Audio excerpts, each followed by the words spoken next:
Meine sehr verehrten Damen und Herren, lieber Tony, herzlich willkommen jetzt auch noch mal ganz offiziell hier in Berlin. Do we have translation? No. Can you hear the interpreter? Can you hear the interpreter? Maybe it's high. Can anyone hear We see each other so often now we know German and English. Thank you very much. Sorry. Thank you. No. Please. So, für unsere amerikanischen Kollegen auch nochmal von vorne. Also schönen guten Tag, sehr geehrte Damen und Herren, lieber Tony. Herzlich willkommen hier in Berlin in einer Woche, die für uns beide sehr intensiv und sehr ereignisreich verlaufen ist und für dich auch noch sehr intensiv weiter werden wird. Daher herzlichen Dank, dass wir uns heute hier direkt treffen konnten und auch nochmal austauschen kommen. Du kommst direkt aus Kiew, wo ich noch am Montag war. Dein Gespräch mit unserem russischen Kollegen findet morgen in Genf statt. Meins liegt 2 Tage zurück in Moskau. Und vor unserem Treffen sind wir gerade im Kreis der sogenannten Quad, also gemeinsam mit Franzosen und Briten zusammengetroffen. Wenn diese Woche also eines deutlich geworden ist, dann dass die Gesprächsdiplomatie rund um das Thema Russland und Ukraine als auch die Abstimmung zwischen uns untereinander nicht intensiver sein könnte. Und genau dies hatten wir ja auch bei unserem persönlichen Treffen, auch erst vor ganz kurzem in Washington DC gemeinsam vereinbart, dass wir in einem sehr engen Austausch miteinander stehen und einem sehr engen Austausch mit unseren anderen Partnerinnen und Partnern. Heute knüpfen wir also an diesen Austausch nahtlos, kann man sagen, an. Nach der Wegstrecke, die hinter uns liegt, all die intensiven Beratungen im Rahmen des NATO-Russland-Rates, in der OSZE, der EU und vor allen Dingen auf bilateraler Ebene, haben wir die Treffen heute als Partner und Freunde zu einer Bestandsaufnahme genutzt und dazu über die nächsten Schritte zu diskutieren und unsere Position hierzu gemeinsam zu bestimmen. Wir sind uns einig, der einzige Weg aus der Krise ist ein politischer Weg und dieser Weg führt nur über den Dialog. Unsere Bereitschaft dazu haben wir durch die Gespräche der letzten Tage und Wochen auf allen Ebenen und in allen Formaten sehr deutlich gemacht. Leider spricht das russische Verhalten weiterhin eine andere Sprache. Die besorgniserregenden Aktivitäten nehmen weiter zu, zuletzt zum Beispiel durch die Truppenverlegung nach Belarus und gemeinsame Militärmanöver im Grenzgebiet zur Ukraine.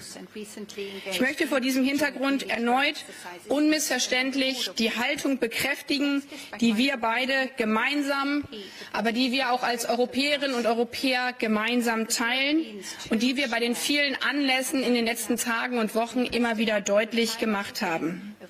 Wir fordern Russland dringend dazu auf, Schritte zur Deeskalation zu unternehmen. Jede weitere aggressive Haltung, jede weitere Aggressivität würde gravierende Konsequenzen nach sich ziehen.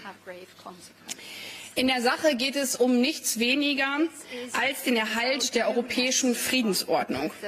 Sie ist für uns existenziell. Deshalb haben wir keine andere Wahl, als konsequent für sie einzutreten und sie mit einem Schutzschild zu beschützen. Und das gilt ausdrücklich auch dann, wenn diese Maßnahmen für uns selbst wirtschaftliche Konsequenzen haben sollten. Auch wenn wir in diesen Formaten, und das werden wir ja oft auch von Ihnen gefragt, wenn diese to protect it with a protective shield. And this is expressly true in cases where this might have economic consequences for ourselves. Very often you have been asking us, as we are engaging in these formats, you have asked us if these engagements have only meant a minimal advance for all of us. We're taking one step, millimeter by millimeter. We will continue to do so because each and every millimeter is worthwhile our effort. Every millimeter means a little bit of greater security for the peoples in Europe, and that, I believe, is the most important task of politicians, to provide for that security. NATO Secretary General Stoltenberg yesterday invited allies and Russia to attend further meetings of the NATO-Russia Council. Yes, let me underline that all of that is hard work. It is tedious work, but nevertheless, in times where silence ruled over so many weeks and over the last 2 years, this is a good and important signal. It also shows that after the meetings of the past week, where we used this format with Russia, to engage with Russia, that there is potential in that format, as we engage with Russia in the OSCE, but also in the many bilateral exchanges that we've had with Russia recently. And I would expressly like to mention in this context the Normandy format. It is one of the 4 very important strands for dialogue that we've been using these days and that are available to us these days. Together with France, I personally and Jean-Yves Le Drian will personally do what we can in order to breathe fresh life into that format. The leeway that this format opens up will be explored by Jean-Yves and myself as we plan to visit Ukraine together soon. Tony, we also talked about Iran and the JCPOA today, and here again we are pulling in the same direction together. Unfortunately, here too we have come to state that in the ongoing negotiations in Vienna, core issues regarding the nuclear topics, but also with an eye to lifting sanctions, are still waiting for a solution. And in parallel, Iran continues to expand its nuclear program. Thus, the window for a solution increasingly moves towards being shut. Negotiations have entered a decisive phase, and we need to urgently make concrete progress, because otherwise we will not succeed in reaching an agreement which would be sufficient in providing additional value added on the central issue of non-proliferation.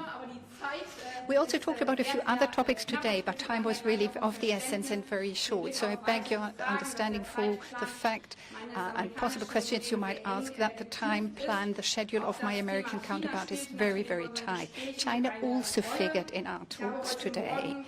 This morning, I myself, for the very first time, had the opportunity to talk to my Chinese counterpart in a VTC, my virtual first visit, so to speak, since I took office. And again, there are many important topics where we could engage in an excellent cooperation, be that with respect to climate protection or in fighting the COVID pandemic. But in our cooperation with China too, it has to be clear that this can only happen on the basis of international law and fairness applying here. And part and parcel of this is respect for human rights. Tony, I would like to thank you once again for giving me this opportunity to meet with you so quickly after our last meeting, and I thank you for this friendly exchange, which was marked by trust. Thank you. Foreign Minister Baerbock, Annalena, thank you. Thank you for the incredibly warm hospitality today. But even more than that, thank you for the partnership that we've already built in the relatively short time that you've been on the job and the relatively short time I've been on the job. This is the third time that the two of us have had a chance to actually meet in the weeks since you become foreign minister. And I think our ability to dive right into working together on some of the most complex challenges that our nations face is a testament to my colleague and friend, and also to the strength of the German-U.S. bilateral relationship. That relationship runs much deeper than any single issue or set of interests and commitments. Above all, we are bound together by what we care about and how we engage in the world. You see that in our enduring efforts to improve democracy and human rights, including in our own countries, in our willingness to defend a set of rules and institutions that have underwritten peace and security far beyond our borders, in the way that we're stepping up to global challenges like climate, like COVID. And we're off to a running start in our collaboration with the new German government, and we could not be more pleased by that fact. As you know, yesterday, and as Annalena mentioned, I was in Kyiv to meet with President Zelensky, Foreign Minister Kuleva, and from here, Berlin, we head on to Geneva, where I'll see our Russian counterpart, Foreign Minister Sergei Lavrov. And this trip comes on the heels, as Annalena says, of a week of very intense diplomacy when it comes to Russia. Across all the engagements with Moscow last week, our collective aim, the goal that we share, was to seek a diplomatic path to de-escalate tensions caused by Russia's massing of troops along Ukraine's borders, to deter and prevent a further Russian invasion or destabilization of Ukraine, and to address legitimate security concerns put forward by Russia, by the United States, by Europe, through dialogue, not through aggression. This is, of course, part of a larger and enduring goal of the United States and Germany and our allies, upholding the international rules that have provided the foundation for decades for peace, for security, for prosperity in Europe and beyond. In last week's meetings, we were firm in our principles and clear about the areas where we can make progress with Russia if it chooses to engage. Our discussions with Russia were frank and direct, and they gave us, our allies and partners, things to consider. They gave Russia things to consider too. So we're here now to consult and coordinate with allies and partners about how to proceed. That's what we did yesterday in Kyiv with our Ukrainian partners, and it's what Annalena and I did today with our counterparts from the United Kingdom and France. And it will be central to my meeting that I'm honored to have with Chancellor Scholz this evening. All of these engagements are part of wide-ranging, ongoing consultations with our European allies and partners, more than 100 in recent weeks alone, including with Ukraine, NATO, the European Union, the OSCE, the Bucharest Nine, as well as many bilateral conversations with individual countries, to ensure that we are speaking and acting together with one voice when it comes to Russia. That unity gives us strength, a strength, I might add, that Russia does not and cannot match. It's why we build voluntary alliances and partnerships in the first place. It's also why Russia recklessly seeks to divide us. And it's why, in my meeting tomorrow with Foreign Minister Lavrov, I'll be able to represent a shared view, a shared preference on the part of the United States and our European allies and partners for finding a diplomatic path forward to de-escalate this conflict. Even as we're relentless in pursuing this diplomatic path, we'll continue to make very clear that if Moscow chooses the path of further aggression, we will impose swift and massive costs. On this, too, we're united. Chancellor Scholz made that clear a few days ago when he said that Russia would bear high costs for such an escalation. So did our British and French counterparts earlier today. And it's the same message that we've heard from the G7, from NATO, from the European Union, among others. The United States will continue to take the interests of all of our partners, Germany, other European allies, into account as we proceed. And not only take them into account, but working actively together to make sure that our common interests are represented and accounted for. Annalena and I also reaffirmed the commitment that Germany and the United States made in July to work together to support Ukraine's energy security and prevent Russia from using energy as a weapon.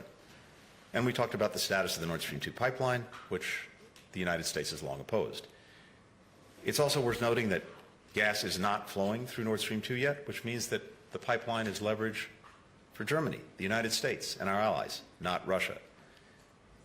That's undoubtedly something that Moscow is weighing as it considers its next move, particularly given the strong statements countries have made about the serious consequences Russia will face if it commits further aggression against Ukraine. So, we're at a decisive juncture. We cannot choose the path for Moscow, but we can make crystal clear the stark consequences of that choice. Positive on the one hand, if we pursue dialogue and diplomacy, but very negative on the other hand, if Russia chooses the path of aggression. No matter which path Russia chooses, it will find the United States, Germany, and our allies united. We know that Germany has significant connections to Russia, and that Germany, like the United States, seeks a stable, predictable relationship with Russia. That's in all of our interests.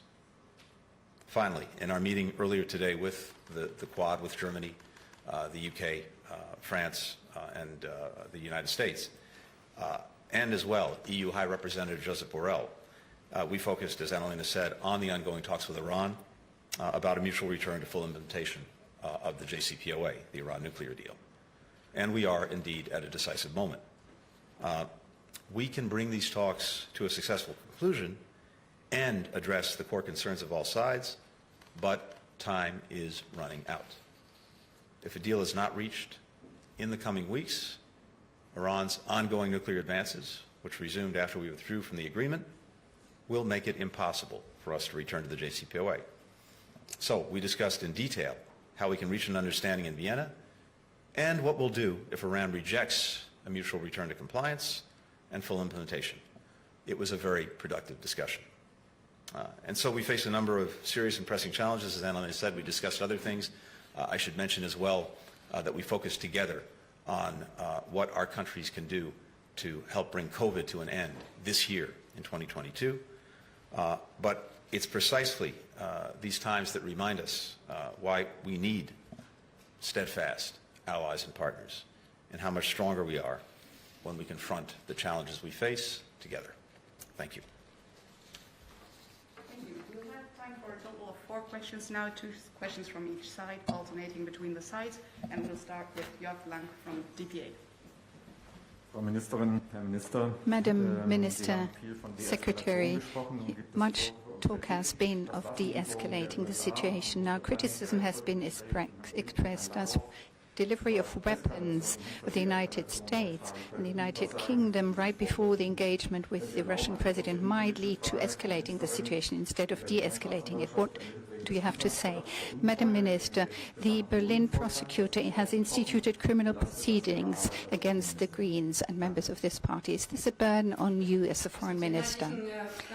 As far as the question regarding substance is concerned, I would like to say the following. The most important lever we have to exert influence on Russia regarding Ukraine is the unequivocal unanimous commitment of the EU, the G7 and of NATO that any further aggressive action would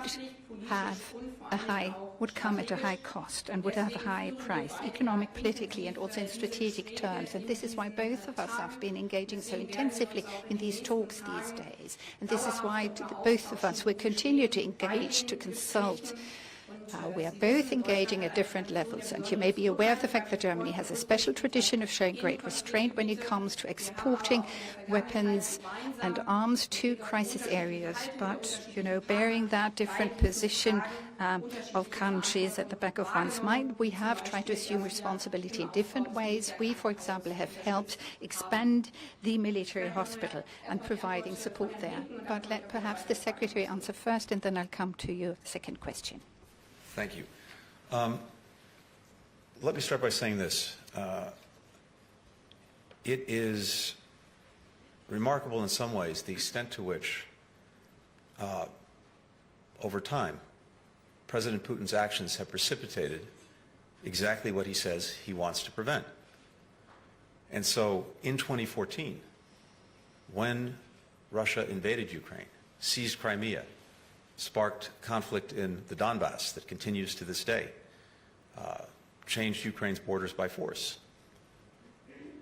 We, the alliance, the United States, our European partners, we responded to those aggressive actions. Part of that response was to provide defensive military assistance to Ukraine, to do our best to help ensure that if Russia continued its aggression or renewed its aggression at some later date, that Ukraine would have the means to defend itself. And so the idea that the provision by the United States, by European countries, by NATO of defensive military equipment to Ukraine is somehow provocative or cause for Russia's actions has the world upside down. All that we are trying to do is to make sure, to the best of our ability, that as I said, Ukraine has the means to defend itself, and that might perhaps deter further aggression by Russia. As your second question, as far as that is concerned, I already commented in that regard in public. The funds have been repaid. Of course, we fully cooperate with the investigating authorities in order to clarify the matter under investigation and to finally close that chapter. As for the rest, I refer to the statement published by my party.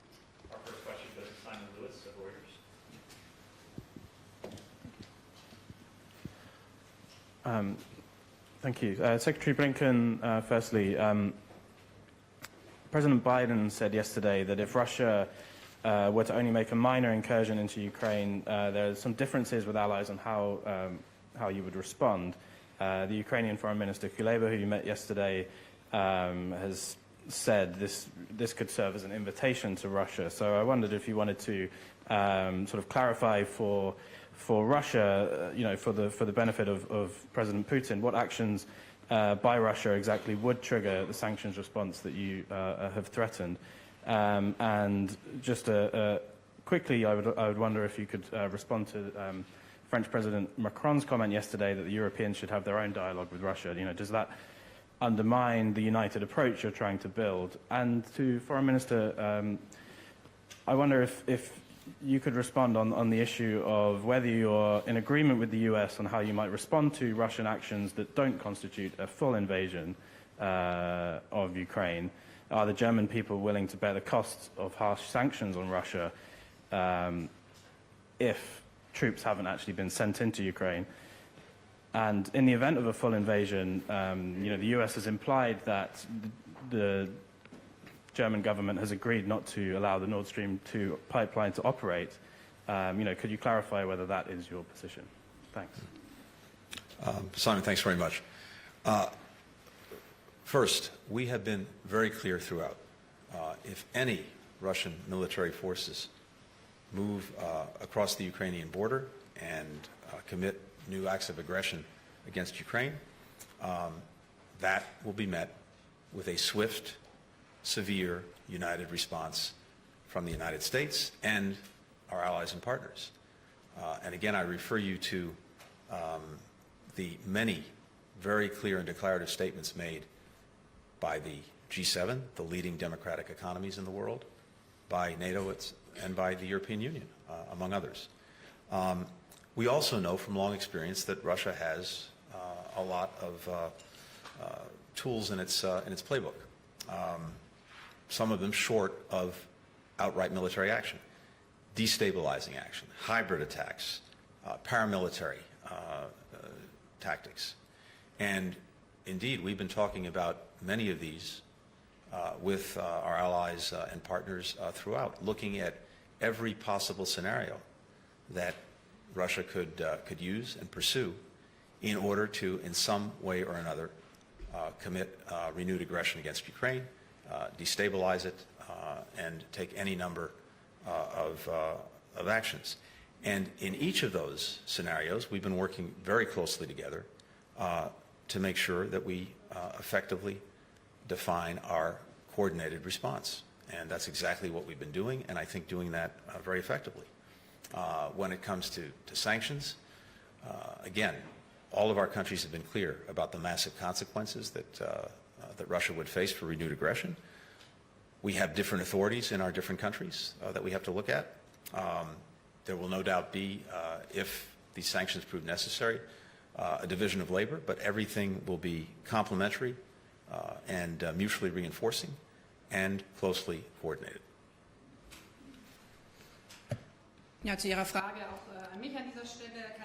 As far as the question is concerned that you put to me, I can only underline what Tony Blinken already said, that we are closely coordinating with our counterparts on possible sanctions with an eye to the security of Ukraine. We want to have a shared assessment of the situation. And we do have that shared assessment of the situation and our response, and this is equally true for sanctions. I'd like to use this opportunity to highlight once again that sanctions only serve their purpose if they are effective. Thus, with an eye to what one might consider as possible sanctions, we will have to take a close look at possible options in the financial area, perhaps not. That is the most effective sanction that might appear at a first glance to be most powerful, but those who show an effect, which show an effect over time. With regard to Russia, should there be a further escalation in the situation? As I said, we're consulting with our partners in the G7, as Tony highlighted, but we're also consulting and coordinating with the other members of the European Union, and we're also consulting at a bilateral level between Europe and the United States of America.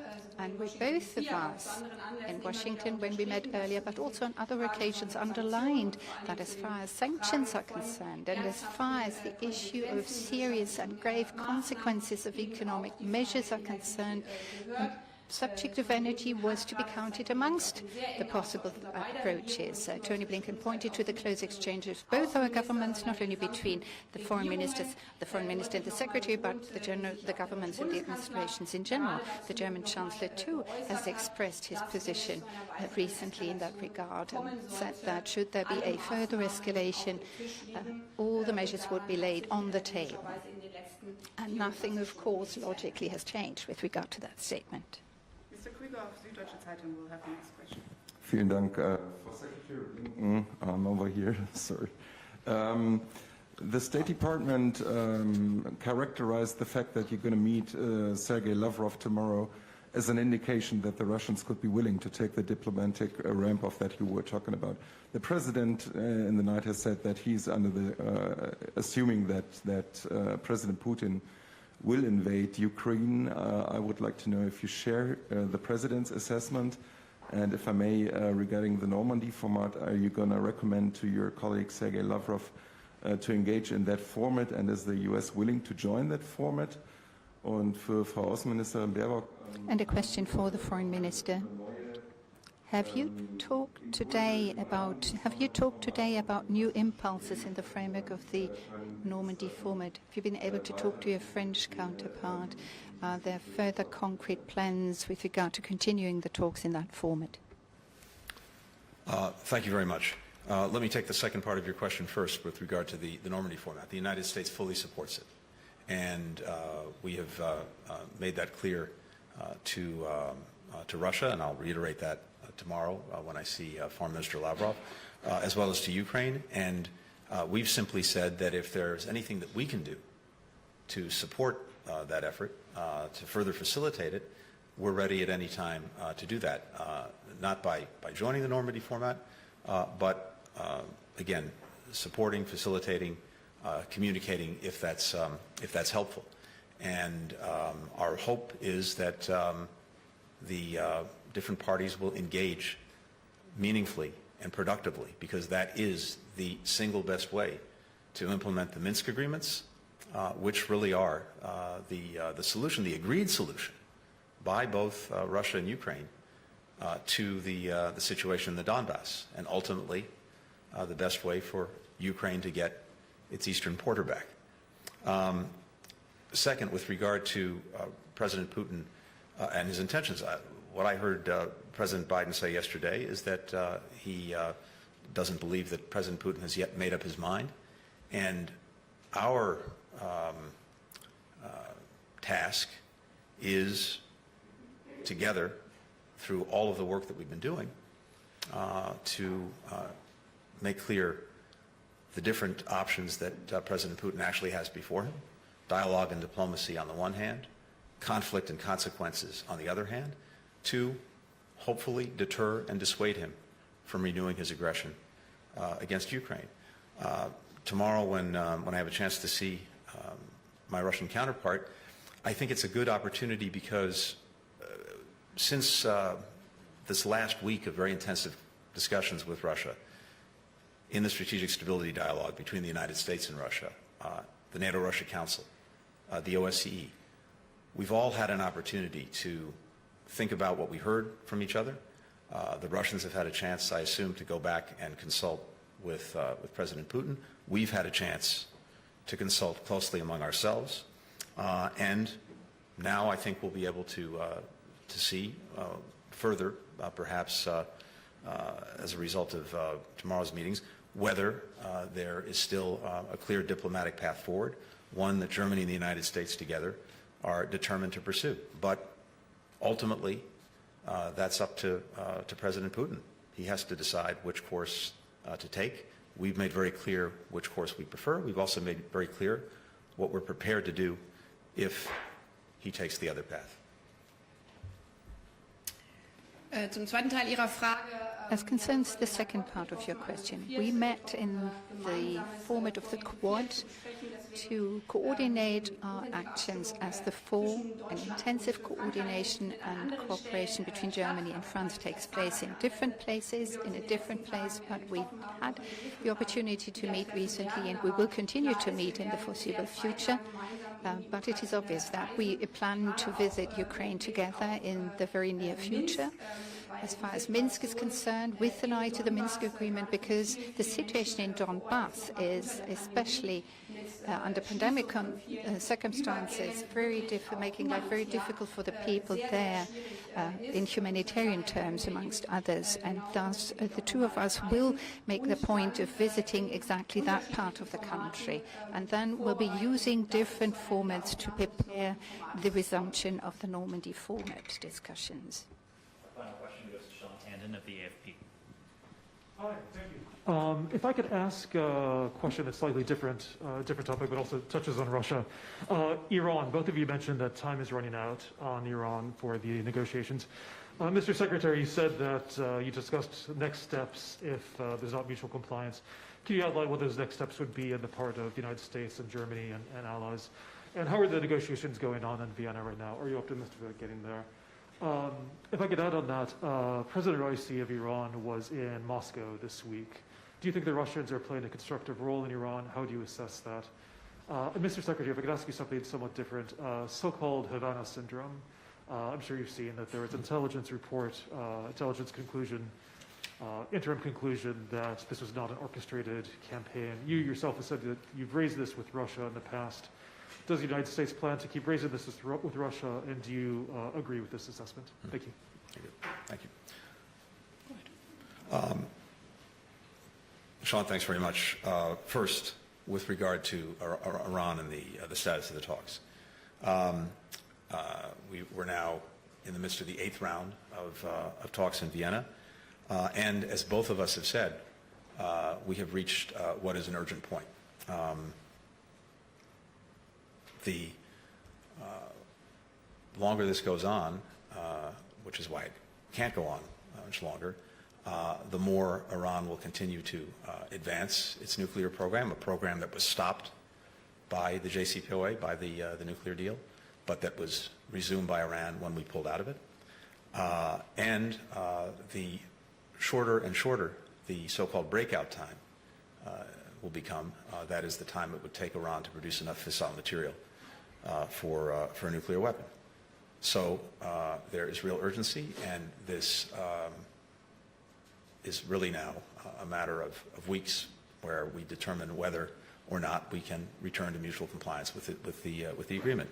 My own assessment, talking to all of our colleagues, is that returning to mutual compliance remains possible. We've seen, I would say, some modest progress in the last couple of weeks in the talks, but we are not where we need to be, and if we don't get there very soon, we will have to take a different course. And yes, indeed, we discussed exactly that today with our allies and partners. We did that in the Quad with Germany, with France, with the United Kingdom, and we discussed together the steps that we would take together if Iran refuses to return to compliance with the agreement on terms that are acceptable to all of us. Second, with regard to the anomalous health incidents that you referred to, look, I have no higher priority as Secretary than the health and safety of all of our colleagues and their families.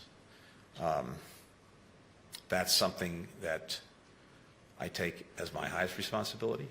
It's also a responsibility that is felt across the entire United States government, starting with the President, all of my colleagues in the Cabinet, across multiple agencies. And we have been working overtime to try to understand what happened, who might be responsible, and at the same time to do everything we can to care for our colleagues who've been affected and to protect people.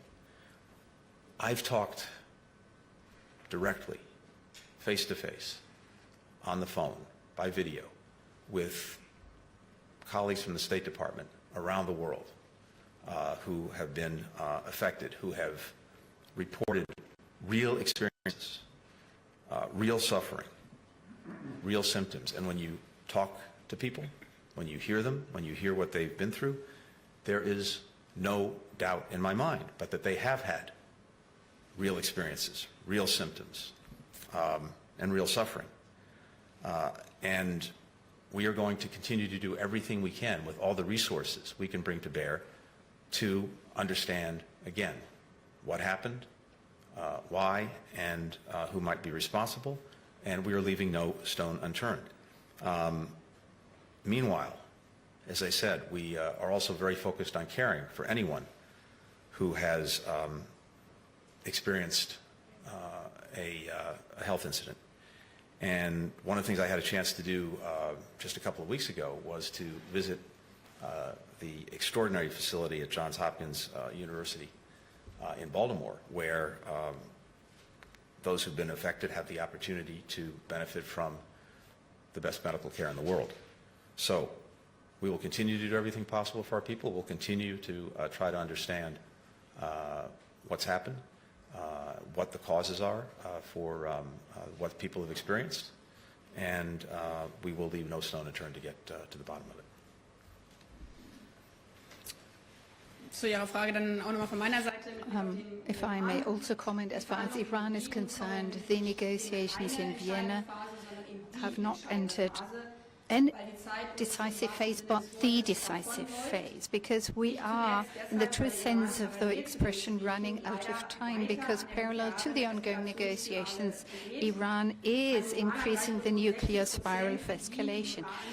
Uranium enrichment up to the level of 60%, as has been achieved by Iran, is unparalleled for a country that has no nuclear weapons, and there is no plausible explanation for that, nor has Iran tried to provide such a plausible explanation.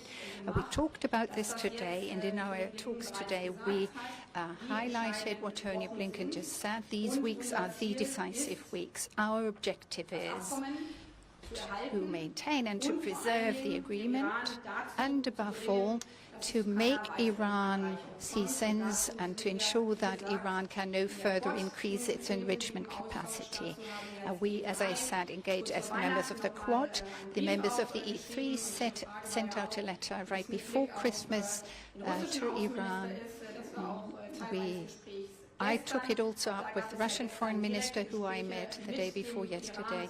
Direct talks have taken place, directly engaging with Iran. I talked about this today when I talked to my Chinese counterpart, and undoubtedly my colleague will take it up tomorrow. So that, I think, is an indication of the fact that it is not only the Quad that plays a part here, but that we are all working in the same direction, also has been exchanged with China and Russia.